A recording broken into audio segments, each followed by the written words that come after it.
How many times have you been asked to propose a sound system for a church or a performing arts center? I think everybody's raising their hand right now. Perhaps it was a school auditorium or a gymnasium. And how many of those times were you asked to visit a site that had some kind of antiquated cluster in the center that you're being asked to upgrade? Maybe it was horn-loaded boxes or even, stereo speakers hung with chains screwed to wood and not necessarily designed for flying like you see here. And of course, somebody there is always the expert because they play in a band.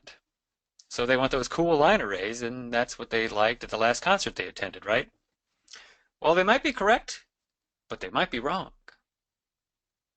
So today, we're going to be asking ourselves the question, do you really need a line array? And we'll be considering where point source is a better fit, and where line array really is the best choice. I'm Clay Stalka. And I'm Neal Weber. Now, the first order of business today has to be an understanding of the physics of loudspeaker design and how the interaction between loudspeakers affects actual performance. So as you can see from this typical speaker directivity graph, the natural characteristics of any single speaker cabinet shows a distinctly tighter and more directional pattern as the frequency increases. Now, likewise, as the frequency decreases, the speaker becomes more omnidirectional, as you can see. Now, based on that typical performance data, we can extrapolate that the high-frequency sound is both narrower and longer in its throw characteristics, while the lower frequency sound is wider and shorter in its throw characteristics. Of course, somewhere in the middle here, there's a sweet spot where the frequency spectrum is balanced, and so is the output level across those frequencies, of course. Now, it's at that portion of the coverage pattern that the speaker sounds good. We call it the sweet spot. Now, we all know that the goal of any good sound installation should be to provide an even coverage across the entire listening area. The rule of thumb has always been to keep levels within 3 dB at any point in the listening space. Now, physics proves that sound in the overlapping coverage area, like you see here, increases in volume by 6 dB. That immediately puts this area outside of that 3 dB consistency level we're looking for. And if we overlay the frequency pattern that Clay went over before, we can see that the actual coverage overlap is only at the mid and lower frequencies, making the uneven game practically impossible to effectively deal with. Yikes, Neal. This picture looks like a real mess to me. It does. Now, let's look at the effect of placing multiple speakers in close proximity. So if we locate multiple drivers less than a half wavelength apart, it'll cause that vertical pattern of the combined device to collapse, like you can see in the graph here. Now, this is known to us as a line array. The pattern covers about, say, 7.5 degrees up and 7.5 degrees down for a vertical pattern height of about 15 degrees, in, of course, perfect conditions at a single frequency. Now, as we know, whether it's with RF antennas, microphone patterns, or in this case, line array loudspeakers, there's always going to be a trade-off when dealing with phase relationships. So, as we position the speakers closely packed in less than half a wavelength of the highest frequency, the horizontal pattern expands outward to as much as 110 degrees or so. Now, this shows the result of this line array phenomena with spacing at various frequencies.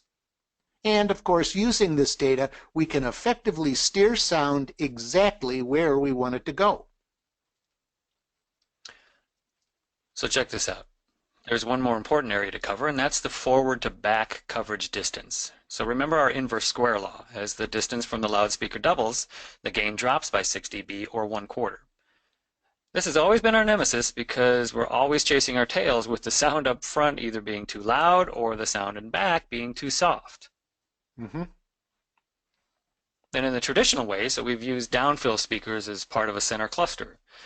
And in some cases, we can employ a number of delayed fill speakers as well to cover corners and balcony spaces in the rear of the listening area. You just divide the distance from the main loudspeaker by the speed of sound, which is about 1132 feet per second, and then multiply by 1,000.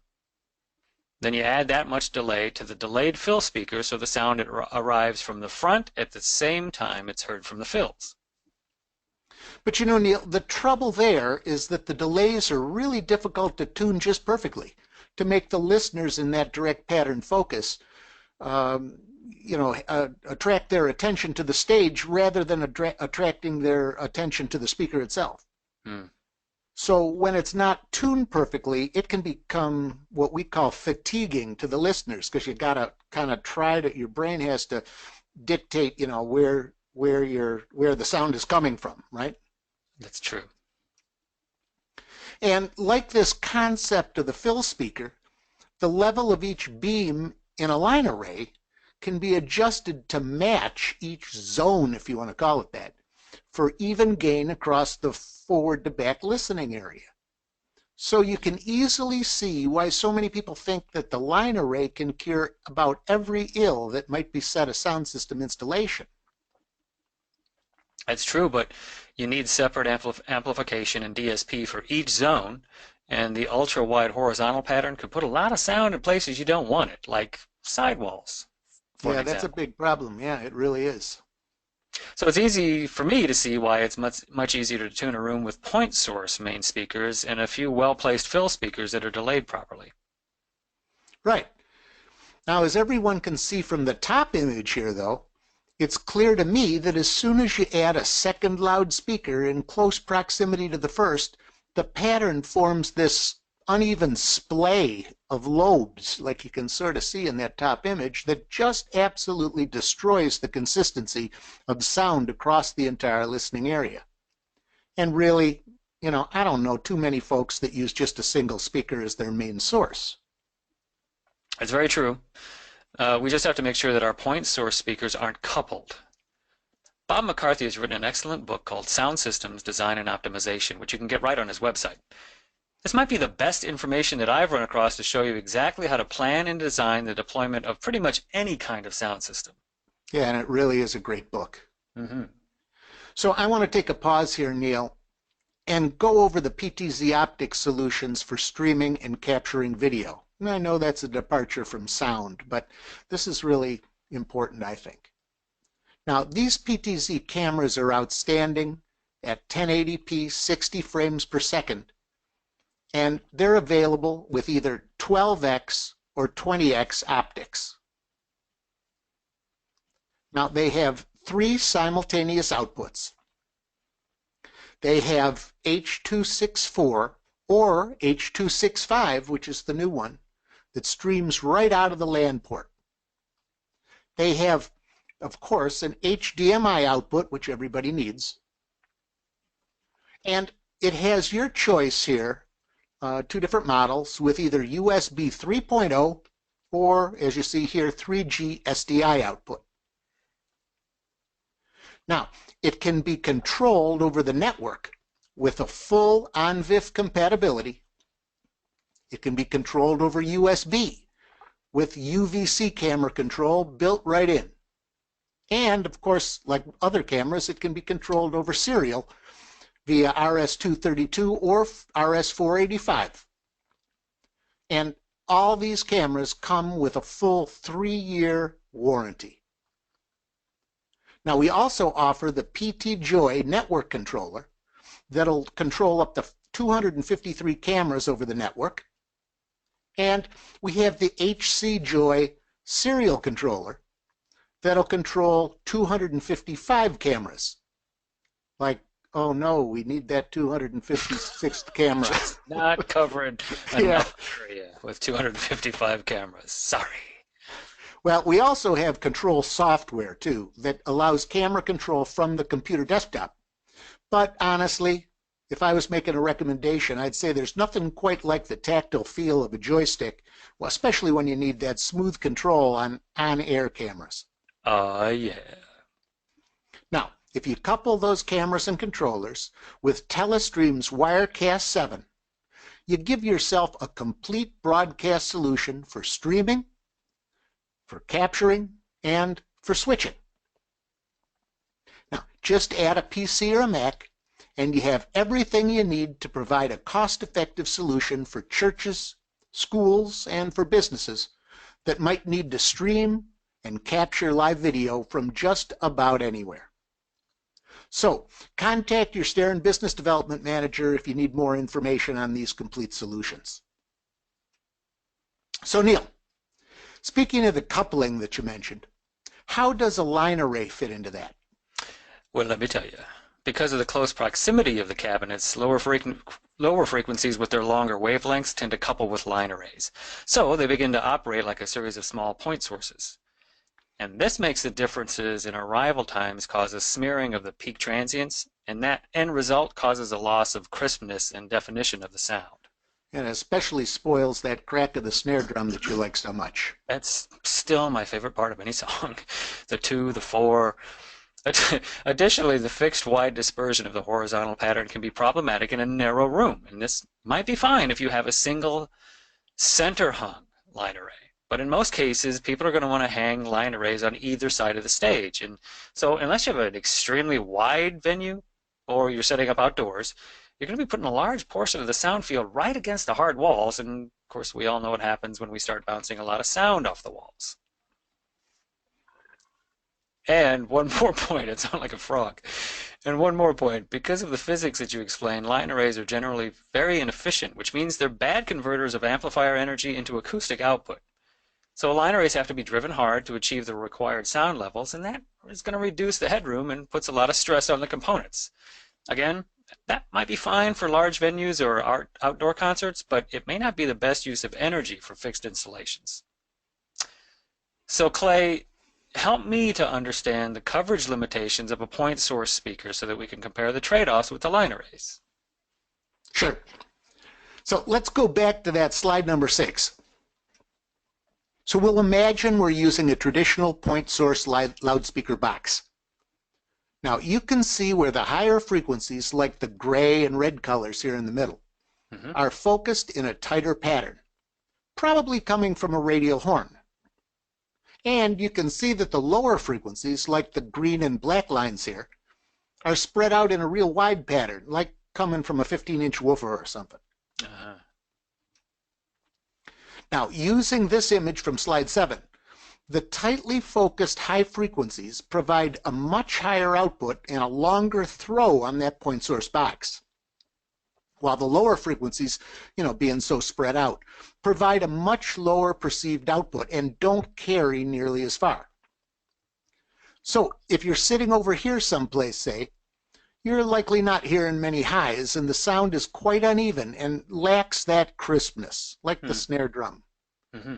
The only way to combat this is to add more speakers, and of course you'd aim them in different directions, and a lot of people do that with point source systems, as you have to. But still, you lose the bass definition way in the back of the room there where the X is, even though the room itself is likely resonating bass. So you hear the low frequencies, but it's just a boom, without any definition. Now, getting back to this inverse square law that you brought up, imagine the sound source as a beam of light, like you plan when you use a larger screen in a projection system. And so you have to have a higher lumens projector, right? So therefore, you can consider that on the lower frequencies that are widely spread out, you have to increase the gain of those frequencies to match the higher gain of the high frequency sound the further back you go into the room.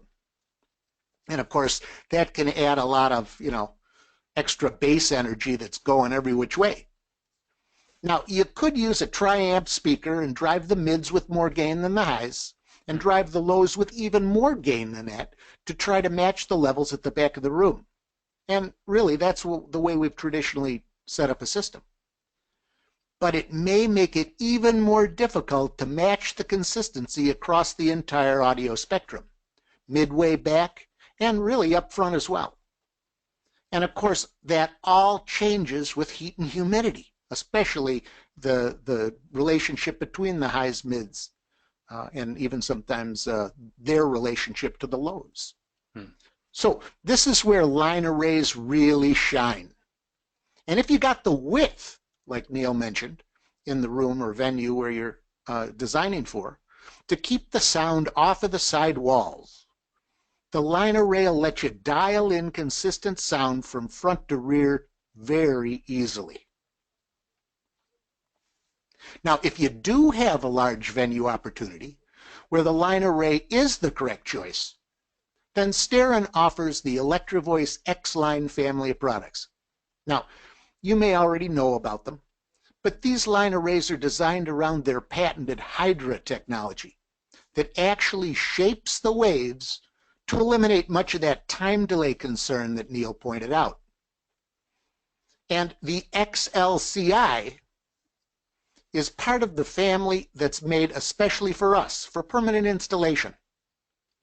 So, if you do have these opportunities, please do consider them for wide rooms, or if you are able to hang just a center line array.